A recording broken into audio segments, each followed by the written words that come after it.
The alarm bells echoed through the Galactic Council chamber as the emergency session began. High Chancellor Vexthor adjusted his ceremonial robes and looked at the viewing screen with growing irritation. 3 human ships had just entered Council space without proper clearance, and from the looks of them, they had been through hell. Captain Daewon Kim stood on the bridge of his damaged vessel and straightened his uniform. Scorch marks covered the walls behind him, and half the control panels still sparked from recent combat. He didn't care. They needed to reach the Council now, not after going through proper channels that would take weeks. "Sir, they're demanding we stop and submit to inspection," his communications officer said nervously. Daewon shook his head. "Tell them we're here for the emergency session we requested. Tell them the Ravagers are 3 weeks from Council space." Inside the Grand Chamber, hundreds of representatives from across the galaxy watched as the human delegation entered. Ambassador Jisoo Park walked in first, and she looked nothing like the polished diplomats they were used to seeing. Her clothes were wrinkled, her hair was tied back hastily, and she carried a datapad that had clearly seen better days. Military Overseer Quintal, a being made of living crystal, leaned toward Vexthor and whispered in the harmonic language of his people. "They look like refugees, not representatives of a spacefaring species." Vexthor had to agree. The humans had only joined the galactic community 40 years ago, and they still acted like children who had just discovered fire. They were loud, disorganized, and completely disrespectful of the traditions that had kept the galaxy peaceful for thousands of years. Jisoo didn't wait for formal introductions. She walked straight to the center platform and activated her datapad. Images of burning worlds and massive dark ships filled the air above the assembled council members. "The Ravagers have destroyed 17 human colonies in the past month," she said bluntly. "They're moving toward the core systems. Your systems. We came here to tell you that we're going to stop them, and we're asking for your support." The chamber erupted in shocked whispers. Councillor Drenax, a tall reptilian warrior from Corthan, stood up with barely controlled anger. "You presume much, human. The Ravagers have plagued this galaxy for centuries. What makes you think your infant species can succeed where we have failed? Because we're not going to fight them the way you did," Jisoo replied. Her voice was calm but firm. "We studied every battle, every loss, every retreat. You fight with honor and tradition. The Ravagers don't care about either, so we won't either." Vexthor raised one of his 6 arms, calling for silence. "Explain yourself, Ambassador. What exactly are you proposing?" Jisoo expanded the hologram to show a star map. Red markers indicated Ravager positions. Blue markers showed human fleet locations. The blue markers were scattered seemingly at random, with no clear defensive line or logical staging areas. "We're going to hit them everywhere at once," she said. "Fast attacks, constant movement, no pattern they can predict. We'll make them afraid to stay in one place. We'll make them waste resources chasing shadows." The chamber fell silent. Then the laughter began.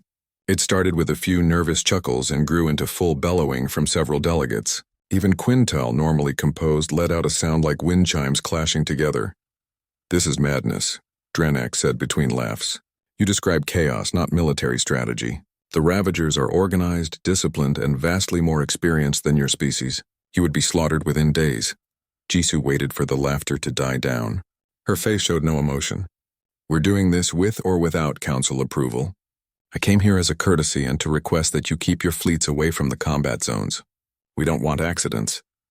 Vexthor felt his patience wearing thin. These humans were going to get themselves killed, and the council would be blamed for allowing it. But he also knew that stopping them would require force, and that would create its own problems. "Ambassador Park," he said carefully, "I understand your species is young and perhaps does not fully grasp the magnitude of what you're proposing. The Ravagers are not simple pirates. They are a plague that has consumed entire sectors. The last major offensive against them cost us 4 million lives and achieved nothing. What you describe is not strategy. It is suicide." "Then watch us commit suicide," Jisoo said. "But I promise you we'll take a lot of Ravagers with us." Captain Daewon appeared on the communication screen, his damaged ship visible behind him. "Chancellor, permission to speak?" Vexthor gestured for him to continue, curious despite himself. "You see this ship?" Daewon motioned to the sparking panels and cracked walls. "We fought 6 Ravager destroyers 3 days ago. All 6 are debris now. This ship is still flying. We lost 12 crew members.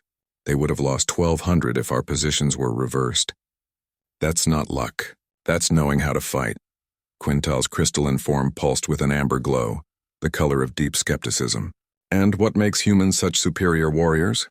Your species has been in space for less than half a century. Daewon smiled, and there was something unsettling about that smile.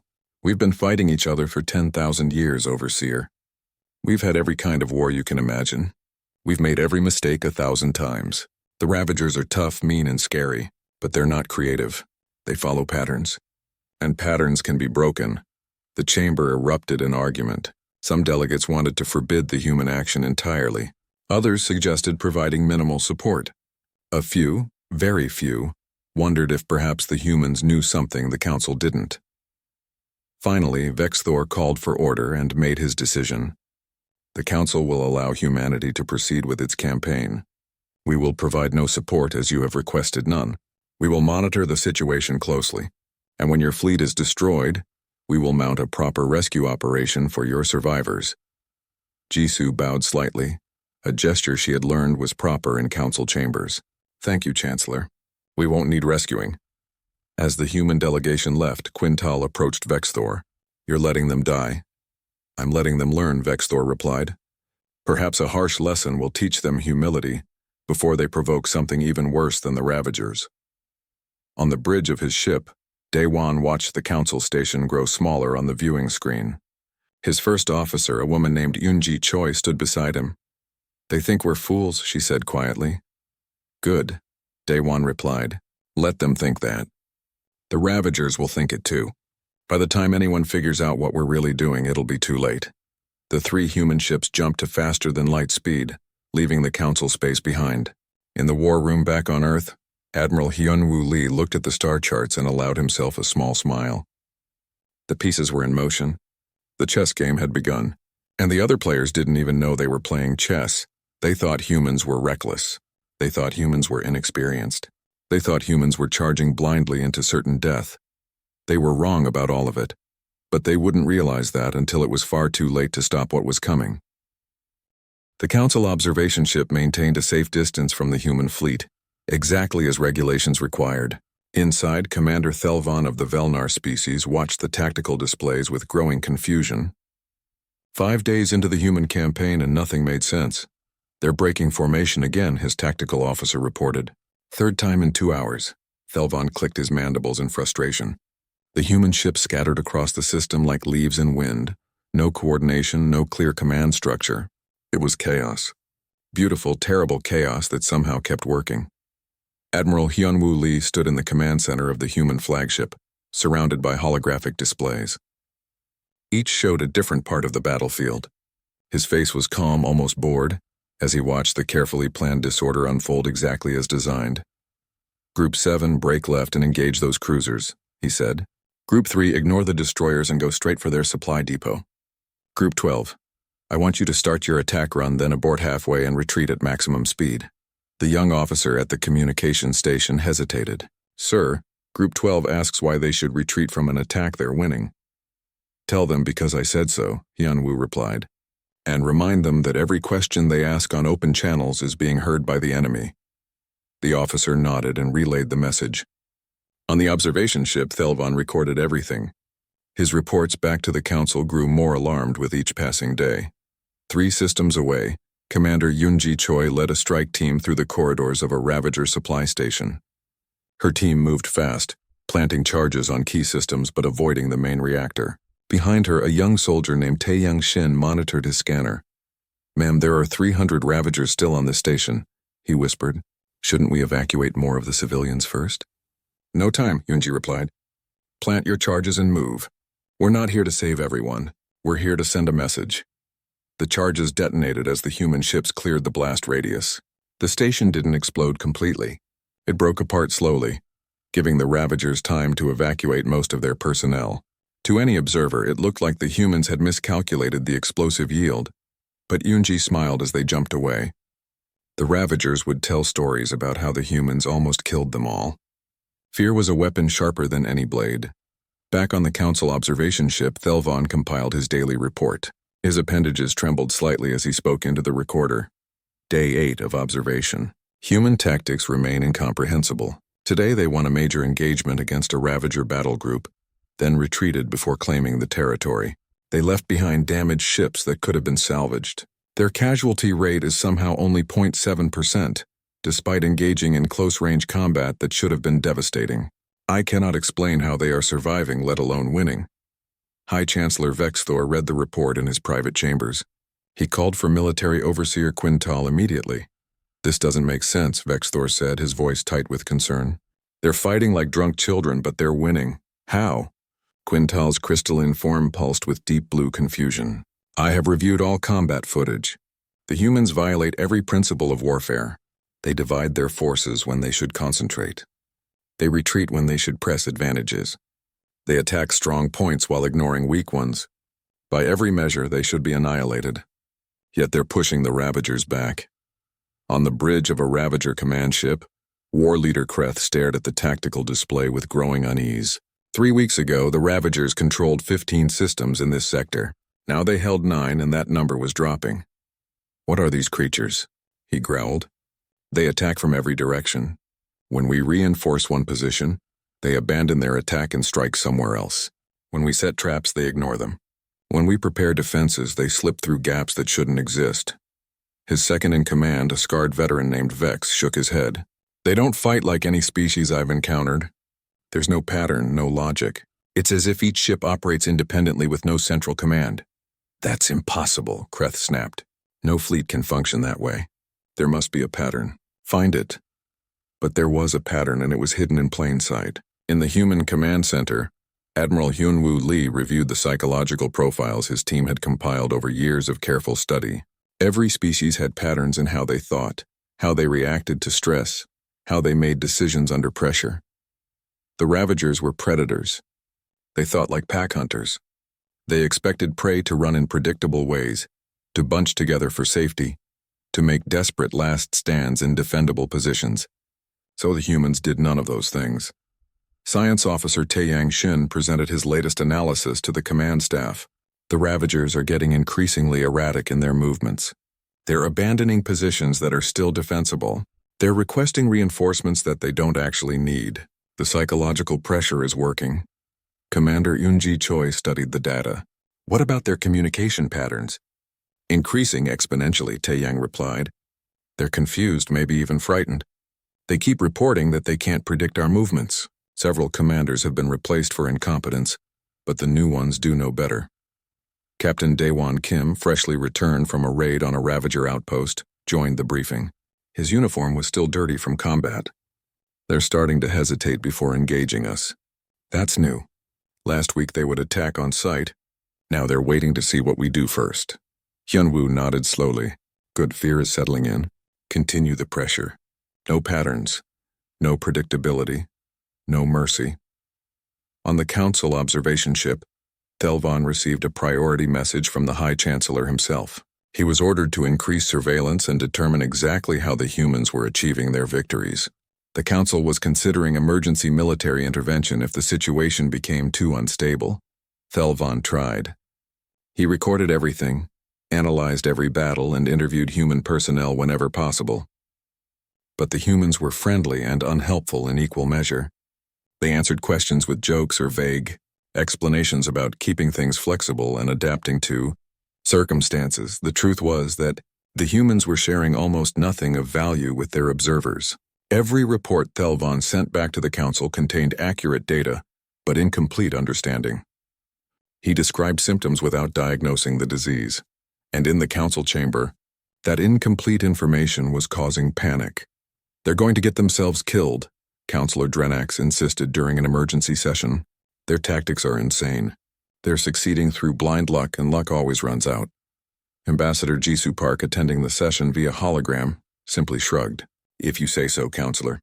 Meanwhile, we've liberated 5 systems in 3 weeks. How long did your last campaign against the Ravagers last?" "That's not the point," Drenax snapped. "That's exactly the point," Jisoo replied calmly. "Results matter. Methods don't. We're winning. You're complaining. Maybe think about which of those is more important." After the session ended, Intelligence Chief Mirasol approached Vexthor. Her energy form glowed with concern. "Chancellor, something is wrong. The humans are hiding something. Their ships carry encrypted communications we cannot break. Their strategies make no sense unless there's information we're missing. I request permission to increase intelligence gathering operations. Vexthor was about to respond when another report came through from Thelvon. The Ravagers had abandoned an entire system without a fight. They simply left, retreating to deeper defensive positions. Granted, Vexthor said quietly. Find out what the humans know that we don't. But Mirasol would discover that finding secrets was easy. Understanding them was the hard part. In the human fleet, Admiral Hyunwoo Lee looked at the latest psychological assessment reports and smiled.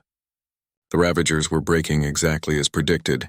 Every seemingly random human action was pushing them further from rational thinking and deeper into reactive panic. Sir, his communications officer said, we're receiving increased scanning from the Council observer ship. Let them scan, Hyunwoo replied. Let them watch. Let them wonder. The more confused they are, the more confused the Ravagers will be when they intercept our communications. Because that was the beautiful secret hidden in the chaos. The Ravagers weren't just fighting humanity. They were fighting their own confusion, their own fear, their own inability to understand an enemy that refused to make sense. And in war, confusion was the deadliest weapon of all. The Council war room buzzed with tense energy as analysts pored over the latest reports. 4 weeks into the human campaign, and the impossible was becoming routine. The Ravagers, who had held their territory for decades, were retreating on multiple fronts. High Chancellor Vexthor stood before a massive holographic display showing the shifting battle lines. Red markers representing Ravager positions were disappearing at an alarming rate. Blue human markers seemed to be everywhere at once, moving in patterns that hurt his head to follow. This is wrong, he muttered. All of this is wrong. Military Overseer Quintal approached, his crystalline body pulsing with deep purple concern. Chancellor, we need to discuss the human situation. Our models predicted they would be decimated by now. Instead, Ravager casualties are 17 times higher than human losses. Counselor Drenax slammed his clawed hand on the table. I demand a full explanation from the humans. Their tactics violate every established military principle, yet they're succeeding. Either they're hiding information from us, or there's something about the Ravagers we don't understand. Intelligence Chief Mirasol materialized in the center of the room, her energy form flickering with agitation. Chancellor, I have urgent findings to report. We've analyzed human communication patterns and discovered significant anomalies.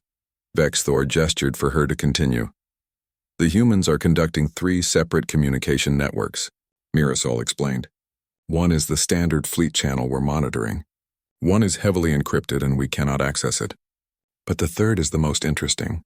It's a channel they're deliberately allowing the Ravagers to intercept. The room fell silent. Drenax leaned forward. Explain. They're feeding false information to the enemy, Mirasol said. Fake orders, fabricated ship positions, manufactured casualty reports. The Ravagers think they're successfully spying on human operations. They're actually being fed carefully crafted lies. Quintal's form shifted to bright orange, the color of revelation, and our observers. Are we receiving accurate information? Mirasol's silence was answer enough. Vexthor felt anger rising in his chest. Contact Ambassador Park immediately. I want her here to explain this deception. Across the galaxy, Ambassador Jisoo Park sat in her office reviewing casualty reports. Each name represented someone who wouldn't go home. The number was small compared to historical campaigns, but each one still hurt. Her door chimed. Come in, she called. Captain Daewon Kim entered, looking tired but satisfied. We just received a priority message from the Council. The Chancellor wants you for an emergency meeting. He's not happy, Jisoo sighed. They figured out we're not telling them everything. We knew they would eventually, Daewon replied. Did we give them enough time? More than enough. The Ravagers are already breaking. Jisoo stood and straightened her uniform. I suppose it's time for some honesty. The council chamber was packed when Jisoo arrived. Every major representative was present, and the atmosphere was hostile. Vexthor didn't waste time on formalities. Ambassador Park, we have evidence that your military is conducting operations beyond what you've disclosed to this council.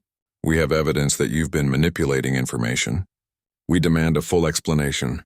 Jisoo walked calmly to the center platform. She looked around at the assembled aliens, seeing anger, confusion, and fear in equal measure. You're right. We haven't told you everything. We couldn't. You lied to the Galactic Council, Drenax growled. No, Jisoo corrected. We withheld information. There's a difference. And we did it to save lives, including yours. She activated her datapad and a new display appeared.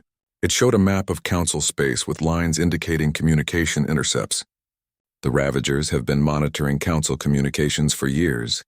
They have spies in your information networks. Everything you discuss here they know about within hours. The chamber erupted in shocked voices. Vexthor called for silence. You're certain of this? Absolutely certain, Jisoo confirmed. We've known for 2 years. We couldn't tell you because telling you would have alerted the Ravagers that we knew. So we used it. Mirasol's form brightened with understanding. Every criticism we made of your tactics was heard by Ravager intelligence, Jisoo finished. Every report about how reckless and foolish we were being went straight to their command structure. We wanted them to underestimate us.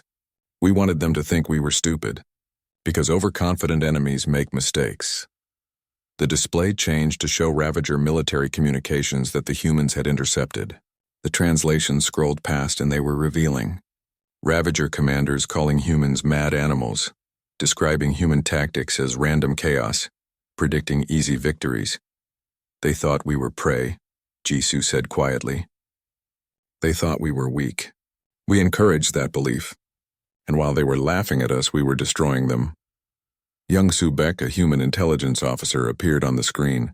With Ambassador Park's permission, I'd like to explain the strategic framework. Jisoo nodded. Young Soo brought up a series of psychological profiles.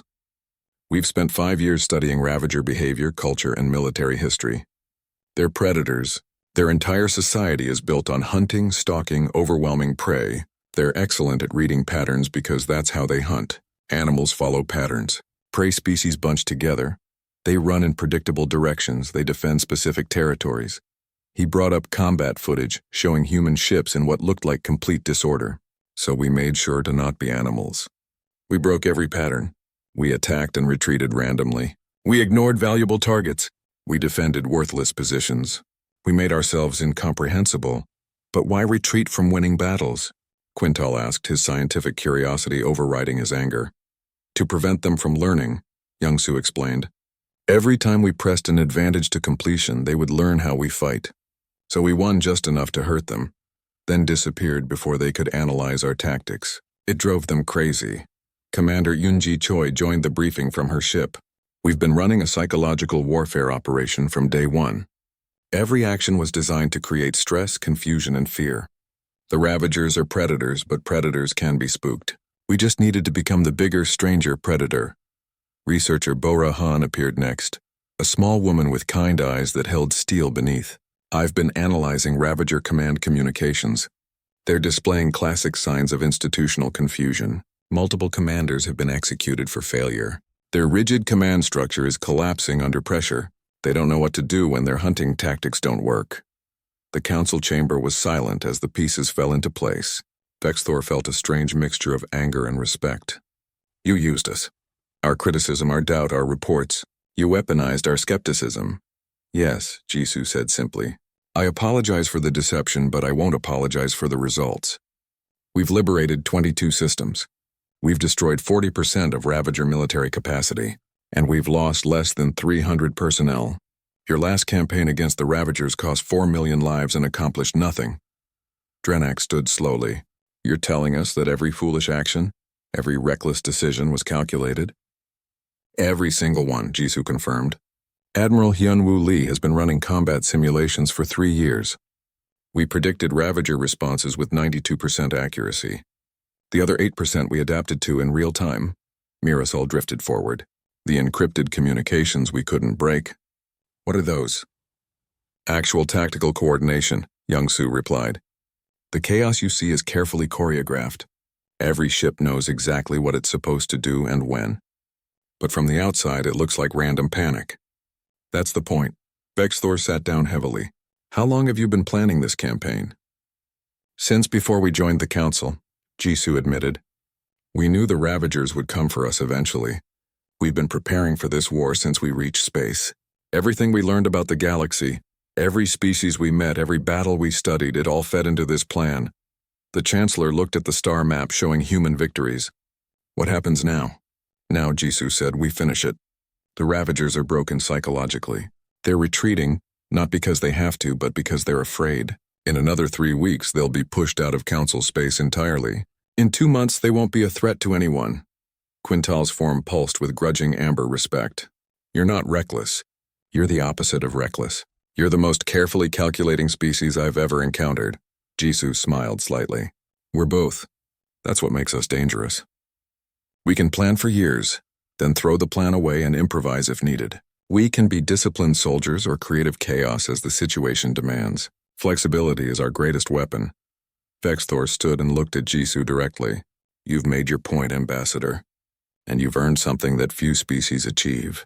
You've made the Council reconsider everything we thought we knew about warfare. Good, Jisoo replied. Because the galaxy is bigger than you realize, and there are threats out there worse than the Ravagers. You'll need to learn new ways of thinking if you want to survive them.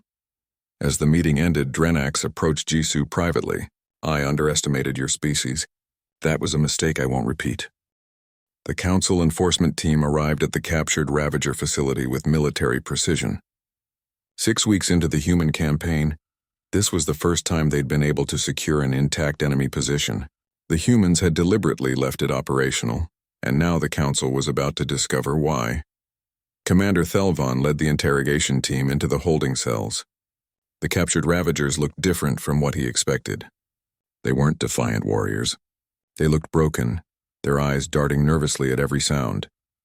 Prisoner Designation 7 Alpha, Thelvon said through the translator, you commanded a battle group that engaged human forces in the Tertius system. Describe the encounter. The Ravager, a scarred veteran named Kreth, laughed bitterly. Encountered? We were hunted. Like prey animals. Like nothing we've ever faced before. Thelvon exchanged glances with his team. Explain what you mean. They came from 3 directions, Kreth said, his voice hollow. We prepared for a standard engagement. Our formation was perfect. Our weapons were superior. They should have died quickly. He paused, his breathing uneven. Then they scattered. Just broke apart like they had no coordination at all. We pursued the closest group as any predator would. That's when the others hit us from behind. A flanking maneuver, Thelvon noted. Standard tactics. No, Kreth snapped. Not standard. They weren't moving to flank. They were moving randomly, chaotically. But somehow the chaos put them exactly where they needed to be. We destroyed 3 of their ships. They destroyed 12 of ours. Then they just left, disappeared. We couldn't find them. They're like ghosts. Another prisoner spoke up, a younger Ravager named Vex. They're using dark magic. Ancient powers. There's no other explanation. They appear from nowhere, strike, and vanish. Our sensors track them in one location, but they attack from another. Time and space bend around them. Thelvon felt his mandibles click in confusion. The Ravagers actually believed the humans were using supernatural powers. He'd dismissed such ideas as primitive superstition, but hearing it from hardened military veterans was disturbing. Have you analyzed their technology? He asked. We've tried, Kreth replied. It's not superior to ours. In some ways it's cruder. Their ships are slower. Their weapons have less range. But they don't fight like technology matters. They fight like the universe itself bends to their will. Back at the Council headquarters, Captain Young-Soo Baek stood before the assembled intelligence community and explained what the interrogations had revealed. His presentation was calm, methodical, and devastating. The Ravagers have constructed a mythology around human capabilities, he said.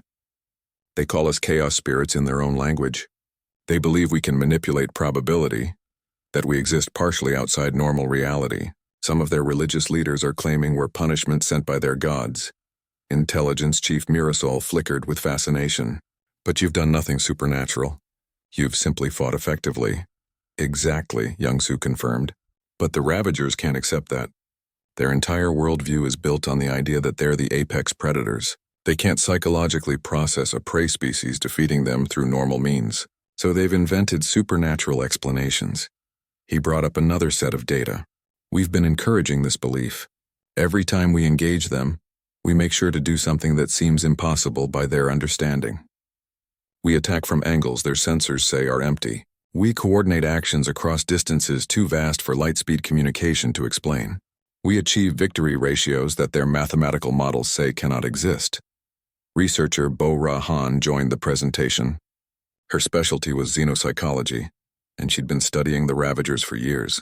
Let me give you the underlying framework. The Ravagers evolved as pack hunters on a world with predictable prey. Their success as a species came from reading patterns, anticipating behavior, overwhelming through coordinated force. This worked so well that it became hardwired into their thinking. She displayed a complex diagram. When they entered space and encountered other species, they applied the same hunting strategies. It worked because most species are pattern-based thinkers. You establish defensive lines, you protect valuable assets, you retreat to fortified positions. These are all logical behaviors that the Ravagers learned to predict and counter. But humans don't do this, Quintal observed. Humans can't afford to, Bo-Ra explained. We're not the strongest species. We're not the fastest or the most technologically advanced, but we're the most adaptable. We evolved on a world that constantly changed, where the climate shifted dramatically, where we competed against creatures far more physically capable than us. We survived by being unpredictable, by using tools, by adapting faster than our enemies could respond. She changed the display to show human evolutionary history. For millions of years, we were prey animals. Then we became persistence hunters. Then we became apex predators. We have the psychological framework for all three roles. We can switch between them instantly based on circumstances. The Ravagers can't comprehend this because they've only ever been predators. Counselor Drenax leaned forward. So when you act chaotically, you're triggering their prey response? Partially, Young-Soo said. But it's more complex than that. When we scatter our forces, their predator instinct says to chase. When we retreat from winning battles, their instinct says we're wounded. When we attack their strong points and ignore weak ones, their instinct says we're confused. But these instincts keep leading them into traps. He pulled up battle footage showing a human engagement. Watch this carefully. The human ships appear to panic and scatter. 3 Ravager vessels pursue the closest target. But look at the positioning. That panicked scatter put every human ship in the perfect position to create a crossfire. The Ravagers flew directly into an ambush that looked like random chaos. The Council observers watched the footage play out. The Ravagers never had a chance. They were destroyed within minutes, and the human ships that had appeared to be fleeing were suddenly in perfect attack formation.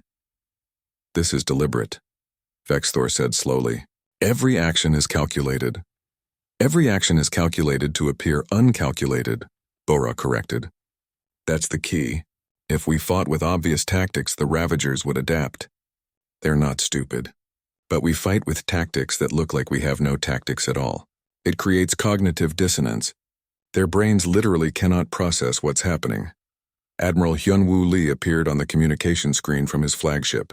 Chancellor, with your permission, I'd like to address one point that I think is important. Vexthor gestured for him to continue.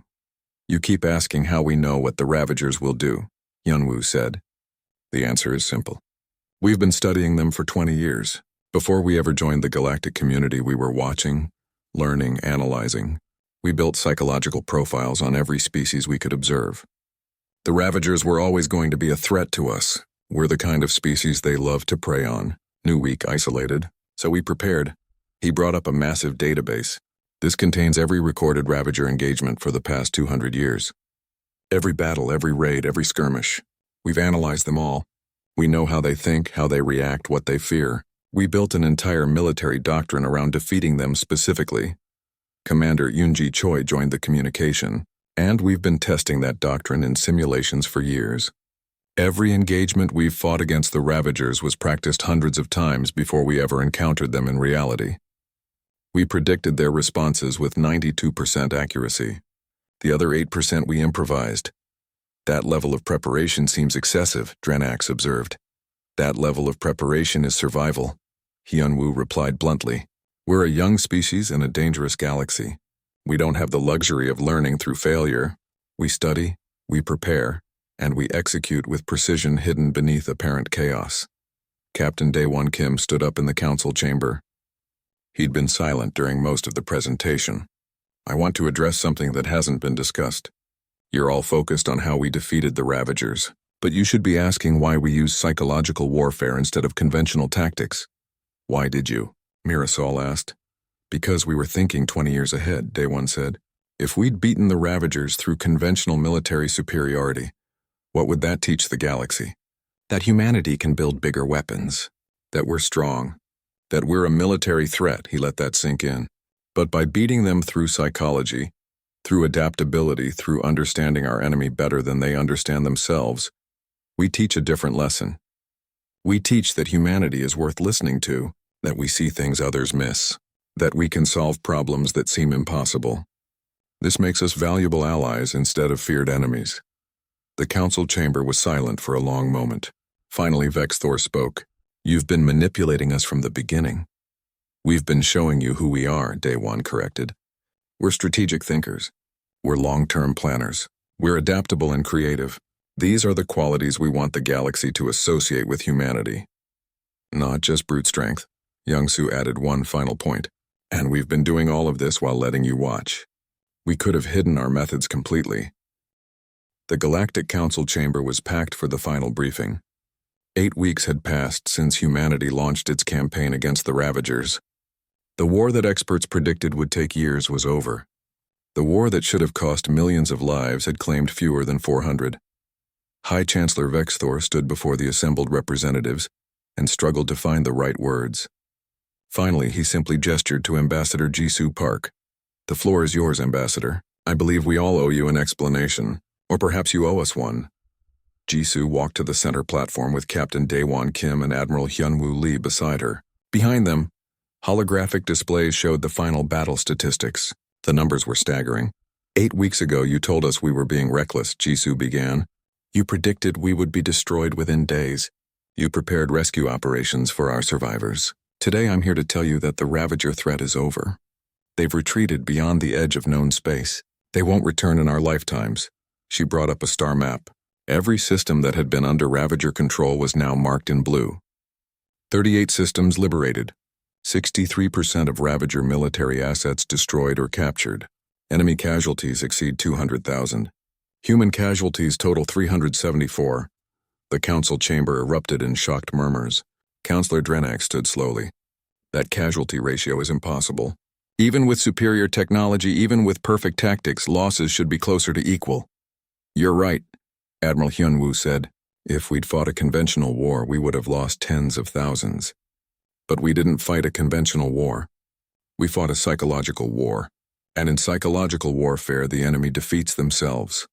He brought up a detailed breakdown of the campaign. Every engagement was designed to maximize enemy confusion and minimize our exposure to actual combat.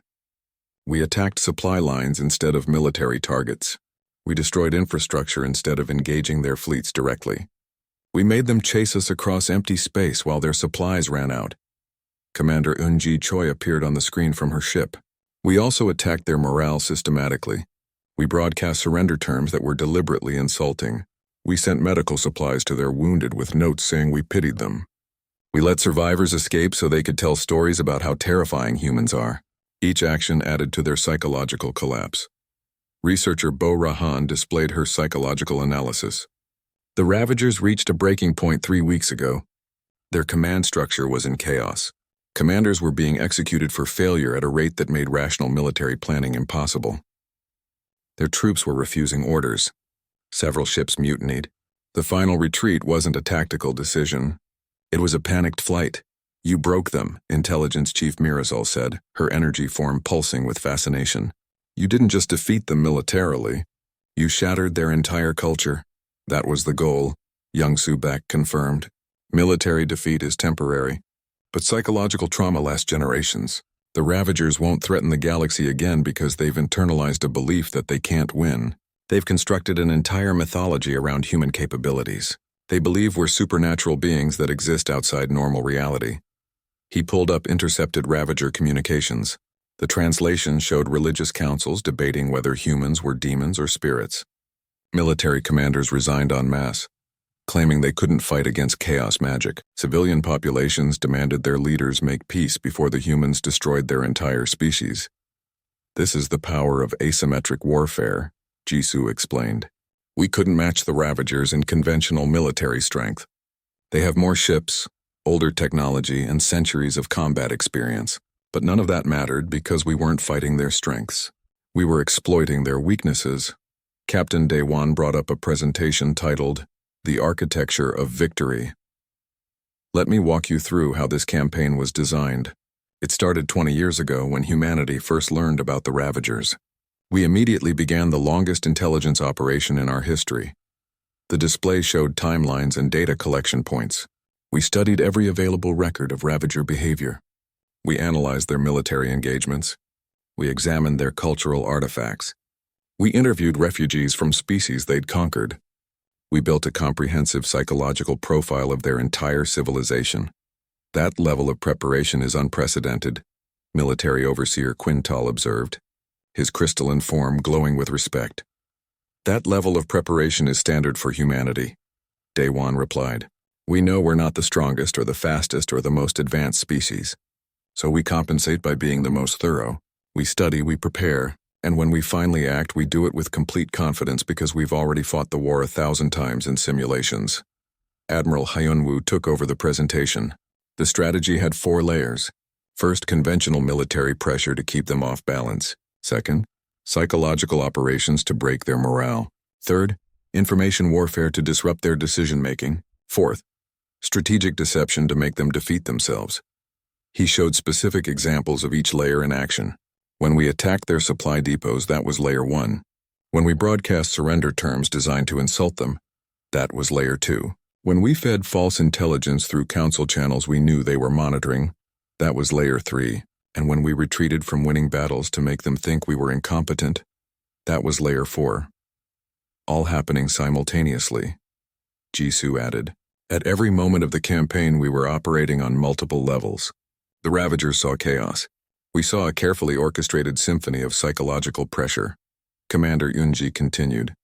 And we were constantly adapting. We built flexibility into every plan. When the Ravagers did something unexpected, we didn't panic. We adjusted. Adaptability is humanity's greatest strength.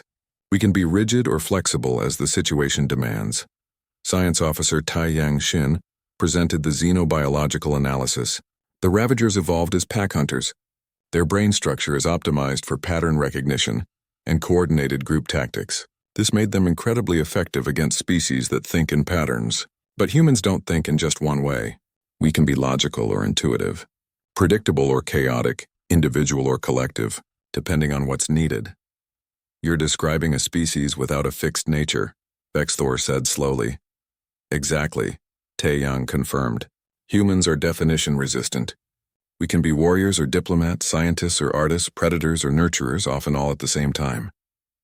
This makes us very difficult to predict or counter. The Ravagers kept trying to categorize us, to fit us into their understanding of how species behave. They never succeeded. Bo-Ra returned to elaborate. Let me give you a specific example. In the Battle of the Tertius system, we appeared to make a major tactical error. We divided our forces in the face of a superior enemy. By every military doctrine, this should have led to our destruction. The Ravagers attacked confidently, expecting an easy victory. She played the battle footage. But watch what actually happened. Our divided forces weren't weak. Each group was independently capable and operated with full tactical freedom. When the Ravagers committed to attacking one group, the others hit them from unexpected angles. The division wasn't a mistake. It was a trap. But it only worked because the Ravagers assumed we were following the same rigid military thinking that they use. You weaponized their assumptions, Drenak said with growing understanding. Every assumption, Youngsu confirmed. They assumed we were inexperienced, so we acted inexperienced while secretly being highly trained. They assumed we were aggressive prey, so we acted aggressive while being carefully calculating. They assumed we were technologically inferior, so we used crude-looking technology that was actually optimized for our fighting style. Every assumption they made about us was wrong, and we made sure those wrong assumptions guided their decisions. Ambassador Jisoo brought up the final statistics. The result is that we achieved total victory with minimal losses. But more importantly, we've established humanity's reputation in the galactic community. We're not just another species. We're strategic thinkers who operate on a level that others find difficult to comprehend. Vexthor stood and approached Jisoo. You said everything you did served multiple purposes. What were the purposes beyond defeating the Ravagers? Demonstrating our value to the Council, Jisoo replied immediately. Showing other potential threats that humanity is dangerous. Establishing precedent for unconventional tactics being acceptable in galactic warfare. Proving that young species can contribute meaningfully to galactic security, and teaching everyone watching that there's more than one way to solve problems. She looked around the chamber. The galaxy has been stable for thousands of years. That stability has created rigid thinking. The same tactics, the same strategies, the same assumptions. The Ravagers thrived because they knew how everyone would respond. But we showed that new thinking can defeat old threats. That innovation matters. That adaptability wins. Admiral Hyunwoo stepped forward. And there's one more purpose that hasn't been mentioned. We wanted to show that humanity can be trusted with responsibility,